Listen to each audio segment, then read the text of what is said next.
La news vient de tomber, l'airdrop d'Aptos avait environ une valeur de 1200 €. Et je l'ai pas eu. Alors cette fois-ci, j'ai envie de mettre toutes les chances de mon côté. J'ai fait mes recherches et je me suis amusé à regarder tous les projets qui sont en train de se positionner pour pouvoir faire des airdrops. Il y en a plein, vraiment beaucoup trop. Entre ceux qui sont juste là pour dire on va faire un airdrop pour attirer du monde et ceux qui vont vraiment le faire, il y a encore un monde différent. Parce que oui, c'est bien beau de faire un airdrop, mais ce qui intéresse finalement les utilisateurs, c'est que cet airdrop ait déjà de la valeur. Du coup, qu'il y ait un investissement déjà sur le projet. Je me suis donc transformé en investigateur et j'ai donc regardé tous les projets qui avaient déjà reçu des investissements, notamment sous la forme de levée de fonds. Parce que ce sont ces projets-là, un petit peu comme Aptos, qui ont déjà de l'argent et qui vont s'en servir pour l'injecter dans le token qui va être distribué. Pour chacun de ces airdrops, je vais te dire s'il faut effectivement avoir de l'argent déjà pour pouvoir essayer de le choper, ou si ça va être des airdrops qui sont faits sur testnet et du coup c'est open bar pour tout le monde. En parlant de ça, Ishi, le graphiste de la chaîne YouTube, parce que oui tu vas le voir, on va avoir des nouvelles miniatures dans les semaines qui vont venir, et bien propose également du contenu pour pouvoir commencer la crypto-monnaie avec absolument zéro d'investissement. L'idée c'est notamment d'aller se baser sur des fossés. Je te recommande donc sa chaîne YouTube si tu commences et que t'as pas encore de quoi injecter pour pouvoir commencer. Je te mets évidemment le lien en description. Ceci étant dit, on va attaquer les différents projets qui risquent de proposer des airdrops dans les prochaines semaines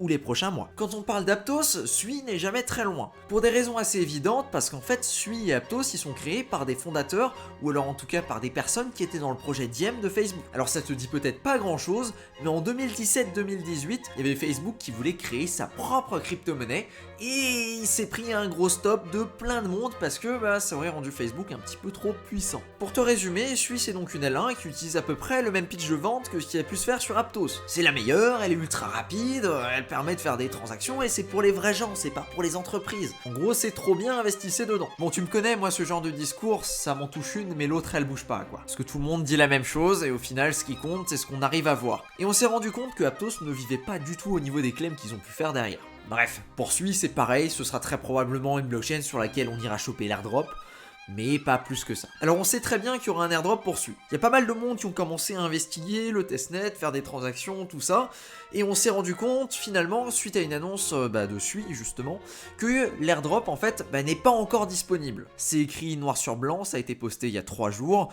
À l'heure actuelle, il n'y a pas de plan pour un airdrop officiel. Sui aura donc un airdrop dans le futur, mais à l'heure actuelle, on ne sait pas encore exactement ce qui va se passer. Ça, c'est une information très intéressante. Ça veut dire qu'il va falloir se le noter quelque part que Sui a prévu de faire un airdrop, mais que c'est pas encore live à l'heure actuelle, et que du coup, l'avoir dans un petit agenda, un petit Notion, ou même un document Word, et de venir checker de temps en temps pour regarder s'il y a des plans qui avancent, ça peut être très intéressant. On va passer au deuxième, qui est Starknet. Starknet, c'est une L2 qui va fonctionner avec un système de zero knowledge et roll-up. C'est un projet dont on a pas mal entendu parler il y a quelques mois qui commençait vraiment à faire pas mal de bruit et là maintenant on est au courant qu'ils vont effectivement recevoir un airdrop. C'est quelque chose qui va venir, alors quand évidemment on n'a pas plus d'informations que ça, mais en tout cas c'est quelque chose qui est quasiment sûr. La blockchain Starknet est déjà live et elle existe. C'est-à-dire qu'on peut déjà faire des transactions dessus. Et elle a même reçu pas mal d'intérêt récemment. Pour essayer de choper celui-ci, il ne va pas y avoir de surprise. Encore une fois, l'objectif des développeurs et des personnes qui sont derrière ce genre de projet cherche à gagner des utilisateurs. Il va donc falloir utiliser les différents projets qui sont disponibles sur cette blockchain. J'ai prévu de faire une vidéo sur celui-ci avec quelques-uns des différents projets que tu pourrais utiliser si jamais cet airdrop t'intéresse. Si tu ne veux pas louper ça, il n'y a qu'une seule solution, c'est évidemment de t'abonner. On a également un autre airdrop qui fait beaucoup parler de lui en ce moment, c'est celui de Layer 0. Layer 0, si tu as suivi mon tutoriel sur Optimisme, tu dois connaître un petit peu parce qu'on a déjà utilisé plusieurs de ces projets. On est passé notamment par Stargate, le fameux bridge, et il me semble que j'avais montré comment utiliser également Radiant, un de ces projets. Même stratégie que ce qui peut se faire sur Starknet, l'idée c'est d'identifier les projets qui sont effectivement sur Layer 0 parce que Layer 0 est déjà live, et de venir les utiliser. Comme dit tout à l'heure, vraiment ce que ces projets-là ils cherchent à obtenir, ce sont des utilisateurs. Et pas juste des utilisateurs qui sont là pour essayer de choper l'airdrop, mais des utilisateurs réguliers qui vont vraiment venir utiliser les produits qui sont mis en ligne par exemple Layer 0. Pour celui-ci également, il y a mention d'un token, du coup le token va exister, c'est clair. En plus de ça, il y a déjà eu un petit peu de communication et surtout, aussi le projet Layer 0 a déjà levé pas mal d'argent, notamment 135 millions avec des gros projets comme par exemple Sequoia Capitals ou encore PayPal. D'ailleurs, c'est le premier investissement de PayPal dans le Web3. Autant te dire que pour l'airdrop, celui-ci risque d'être plutôt juteux. Pour pouvoir se qualifier, il faudra donc utiliser des projets qui tournent sur Layer 0. On l'a vu tout à l'heure, il y a par exemple le Starknet, il y a également des bridges, comme par exemple le bridge de la Layer 0, ou alors d'autres projets comme Rage Trading, etc. J'ai prévu de faire une vidéo sur ce sujet, d'ailleurs je l'ai tournée ce matin, donc elle devrait sortir très bientôt.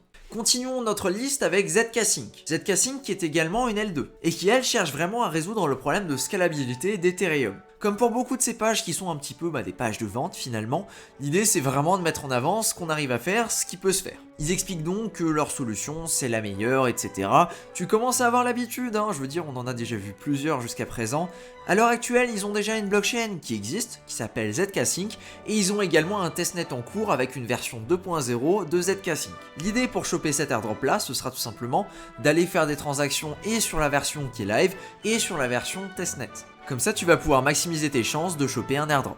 On a également Shardeum qui compte faire un airdrop avec jusqu'à 5% de sa supply, comme tu peux le voir juste ici. Pour Shardeum, ça se passera sur un testnet parce qu'ils n'ont pas encore une blockchain qui est totalement live. L'idée, c'est donc évidemment d'aller tester les différentes features et pourquoi pas venir faire un compte rendu à la blockchain pour pouvoir leur expliquer, écoutez, ça s'est bien passé, ça s'est mal passé, par exemple donner des petites idées, je sais pas, au niveau de l'interface, ce problème-là, etc. On arrive dans les deux derniers qui pour moi sont les plus intéressants. On a Arbitrum. Arbitrum, j'avais déjà fait une vidéo dessus pour expliquer un petit peu comment on pouvait espérer de le choper.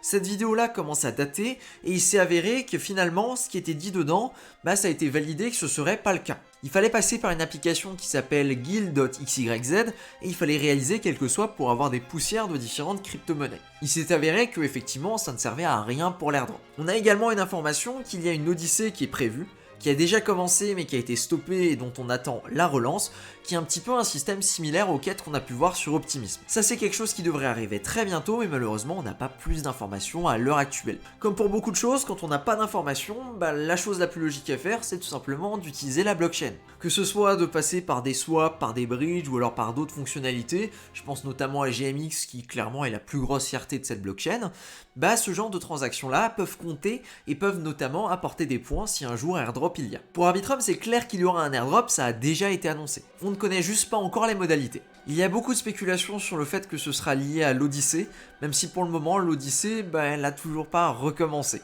Alors qu'elle a quand même commencé il y a plusieurs mois, ici par exemple tu peux voir un article directement qui date d'avril. Pour le moment on est un petit peu dans le flou, du coup la chose la plus cohérente à faire c'est tout simplement d'utiliser la blockchain. Et on a le dernier de la liste du jour, on a Optimism. Optimism, je pense que t'en as pas mal entendu parler, notamment grâce à son système de quête, qui pour moi est le meilleur de système de quête qu'on a vu jusqu'à présent. Encore une fois, on n'est pas sûr à 100% que ces NFT-là soient liés directement à l'airdrop, mais il y a quand même une sacrée chance que ce soit le cas. Sur Optimism, ils ont déjà réalisé un premier airdrop, et il reste encore des fonds à distribuer via un deuxième ou peut-être un troisième airdrop. Il est donc possible que cela soit relié aux différentes quêtes qui sont disponibles dessus. Et c'est également possible que ce soit pas directement les NFT là qui vont jouer, peut-être qu'il y aura des bonus, par exemple des modificateurs au niveau des pourcentages que tu pourras gagner, ou alors ça pourrait peut-être être autre chose, et c'est directement les transactions qui vont être réalisées, c'est-à-dire être actifs sur la blockchain, un petit peu comme ce qu'on a dit depuis le début de la vidéo, finalement c'est être actif sur ces blockchains, sur ces testnets, qui eux pourraient donner des points. Et plus tu as de points, plus tu peux avoir un airdrop important, ou alors tu peux le multiplier avec la quantité de NFT que tu as pu obtenir par exemple via ce système de quête. C'est très probable et ça ressemblerait vraiment au modèle qu'ils ont mis en place pour l'airdrop numéro 1. Maintenant, quelques tips pour les airdrops. Le premier, c'est vraiment de te faire des petites listes de tâches pour chacun des airdrops ou pour chacune des blockchains que tu vas cibler pour les airdrops et d'avoir en tête, je vais faire ça, ça, ça. Que ce soit parce que tu as lu un sweat sur Twitter ou alors que tu as regardé mes vidéos, clairement, c'est la meilleure stratégie pour être sûr que tu vas vraiment pas te planter. Que tu vas donc faire les différentes actions qui sont mises en avant. Évidemment, ça ne garantit jamais un airdrop, mais pourtant, c'est une des stratégies les plus fiables pour être sûr que même toi, tu vas venir réaliser les différentes étapes. Parce que oui, on se connaît finalement, c'est pas rare de voir une vidéo et de se dire bon, je le ferai plus tard et au final, tu le fais pas et tu te rends compte qu'effectivement, il y avait un airdrop et malheureusement, tu ne vas pas venir gagner l'argent qui était associé à cet airdrop là. La deuxième chose, c'est que si tu reçois un airdrop, la stratégie number one, c'est de directement dumper l'airdrop. Pourquoi ? Bien parce que la majorité des airdrops, on va dire 99,9% des airdrops, ont tendance à descendre en valeur très rapidement avant de remonter plus tard lorsqu'il y a de nouveaux événements sur la blockchain. Si tu ne revends pas ton airdrop, au minimum revends un pourcentage de ton airdrop, comme ça tu es sûr. Évidemment, ce ne sont pas des conseils en investissement, je ne suis pas du tout habilité pour ça, je suis simplement un dégénéré qui s'amuse à faire des vidéos sur comment choper des airdrops et qui analyse réalise aussi des protocoles, fait des vidéos sur des projets, bref, ce genre de choses sur son temps libre. Ceci étant dit, je te souhaite bonne chance pour ta chasse aux airdrops.